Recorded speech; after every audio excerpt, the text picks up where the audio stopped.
সবাইকে আজকের এই আলোচনায় স্বাগত। ভাবছেন তো আজকালকার দিনে কোন দিকে ক্যারিয়ার গড়লে ভালো হয়? আচ্ছা, চলুন আজ আমরা এমন কিছু দারুণ আর আধুনিক ক্যারিয়ারের পথ নিয়ে কথা বলি। যেমন ধরুন কৃষি, উদ্যান পালন আর বনবিজ্ঞান। হ্যাঁ, ঠিকই শুনছেন। আসুন দেখি এই ক্ষেত্রগুলোতে কি লুকিয়ে আছে। তো এই আলোচনাটা আমরা কিভাবে সাজিয়েছি একবার দেখে নেওয়া যাক। প্রথমে আমরা জানব এই সবুজ ক্যারিয়ারগুলো কেন এত গুরুত্বপূর্ণ। তারপর কৃষি, উদ্যান পালন আর বনবিজ্ঞান, এই তিনটা জগৎকে কাছ থেকে দেখব। এরপরেই আসবে কিভাবে এই পথে এগোবেন, আর সবশেষে কিভাবে নিজের জন্য একটা সুন্দর ভবিষ্যৎ তৈরি করতে পারেন সেই বিষয়ে কথা বলবো। চলুন তাহলে শুরু করা যাক। প্রথম প্রশ্নটাই হলো, এই সবুজ কেরিয়ারগুলো হঠাৎ করে এত গুরুত্বপূর্ণ হয়ে উঠল কেন? প্রশ্নটা খুবই স্বাভাবিক, তাই না? এত কিছু থাকতে কেন সবুজ কেরিয়ার? আচ্ছা, চলুন এর উত্তরটা একসঙ্গেই খুঁজে বের করি। একটা সময় ছিল যখন এসব শুনলেই শুধু চাষবাসের কথাই মাথায় আসত, কিন্তু যুগ বদলেছে। এখন এই ক্ষেত্রগুলো শুধু প্রথাগত কাজ নয়, এর সঙ্গে জড়িয়ে আছে আমাদের খাবার, আমাদের পরিবেশ আর আমাদের ভবিষ্যৎ। এখানে সায়েন্স আছে, টেকনোলজি আছে, বড় বড় রিসার্চ আর বিজনেসও আছে। সত্যি বলতে ভারতের ফুড সিকিউরিটি আর গ্রিন গ্রোথ সবকিছুর জন্যই কিন্তু এই সেক্টরগুলো ভীষণ জরুরি। আচ্ছা, এবার তাহলে আমাদের প্রথম ক্ষেত্র অর্থাৎ কৃষি নিয়ে একটু বিস্তারিতভাবে কথা বলা যাক। এটা কিন্তু আক্ষরিক অর্থেই জীবন ধারণের বিজ্ঞান। কৃষি মানে কি? খুব সহজ করে বললে এটা হলো ফসল উৎপাদন, মাটি ম্যানেজমেন্ট আর পশুপালন নিয়ে পড়াশোনা আর তার সঠিক প্রয়োগ। আর আজকের দিনে এই পুরো ব্যাপারটাই কিন্তু আধুনিক টেকনোলজির সাথে সায়েন্সকে মিলিয়ে তৈরি হয়েছে। কৃষি ক্ষেত্রটা কিন্তু বিশাল। এর অনেকগুলো ভাগ আছে। যেমন ধরুন কৃষিবিদ্যা বা agronomy, agricultural engineering, soil science বা মৃত্তিকা বিজ্ঞান, প্ল্যান্ট ব্রিডিং এবং জেনেটিক্স, আর পশুপালন তো আছেই। প্রত্যেকটা শাখায় কিন্তু একটা আলাদা জগৎ।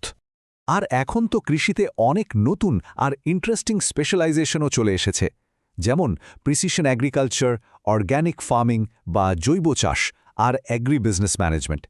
এই সবকটাই কিন্তু টেকনোলজি নির্ভর আর ভবিষ্যতের জন্য দারুণ সম্ভাবনাময়। তো পড়াশোনা তো হলো, এরপর কি? আচ্ছা, এখানে কিন্তু অনেক অপশন। কেউ যদি সরকারি চাকরি করতে চায় তার জন্য এগ্রিকালচারাল অফিসারের পদ আছে। আবার ধরুন কারণ নতুন কিছু আবিষ্কার করতে ভালো লাগে, সে হতে পারে রিসার্চ সায়েন্টিস্ট। ম্যানেজমেন্টে আগ্রহ, ফার্ম ম্যানেজার একটা দারুণ অপশন। আর যারা নিজেরা কিছু করতে চায় তাদের জন্য তো এগ্রি এন্টারপ্রেনার হওয়ার রাস্তাও খোলা। কৃষির পর এবার আসা যাক আমাদের দ্বিতীয় ক্ষেত্রে, উদ্যান পালন বা হর্টিকালচার। বিশ্বাস করুন, এটা একই সাথে একটা সায়েন্স আবার একটা আর্টও। উদ্যান পালন মানে হচ্ছে ফল, সবজি, ফুল আর বিভিন্ন সুন্দর গাছপালার চাষ। এর দুটো দিকই আছে।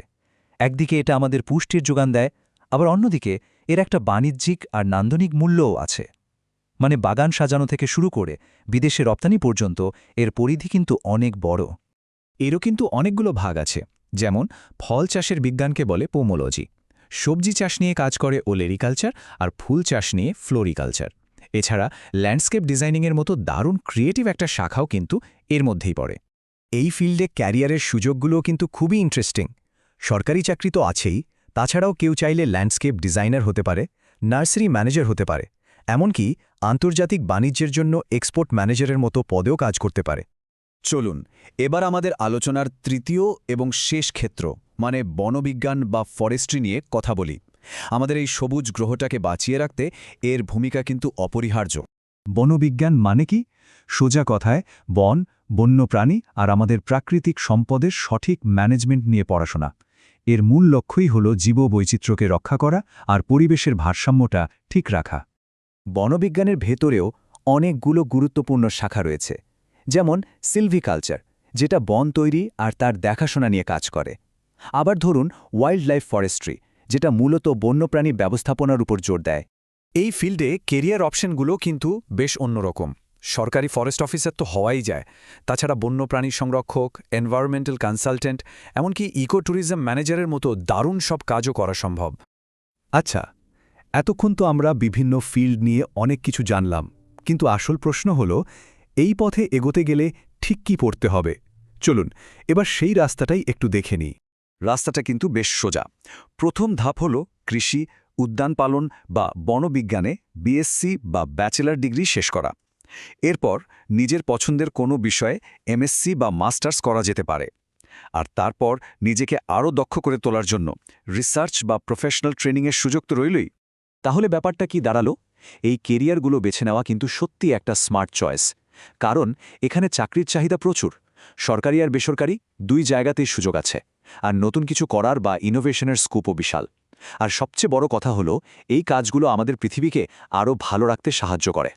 আমরা আলোচনার প্রায় শেষ দিকে চলে এসেছি, আর এতক্ষণের আলোচনা থেকে একটা জিনিস নিশ্চয়ই পরিষ্কার হয়ে গেছে যে এই ক্ষেত্রগুলোতে শুধু একটা চাকরি নয়, একটা উদ্দেশ্যপূর্ণ কেরিয়ার গড়া সম্ভব। এই কথাটা দিয়েই আজকের আলোচনা শেষ করা যায়। এই ক্ষেত্রগুলোতে শুধু চাকরির সুযোগই নয়, বরং লুকিয়ে আছে অফুরন্ত সম্ভাবনা, একটা মহৎ উদ্দেশ্য আর ভবিষ্যতের পথ চলার রসদ। যাওয়ার আগে সবার জন্য একটা প্রশ্ন রেখে গেলাম। বিজ্ঞান, প্রকৃতি আর নতুনত্ব, এই তিনের মেলবন্ধনে আমরা নিজেদের জন্য কোন ভবিষ্যৎটা গড়ে তুলতে চাই? ভাবার সময় কিন্তু এখনই।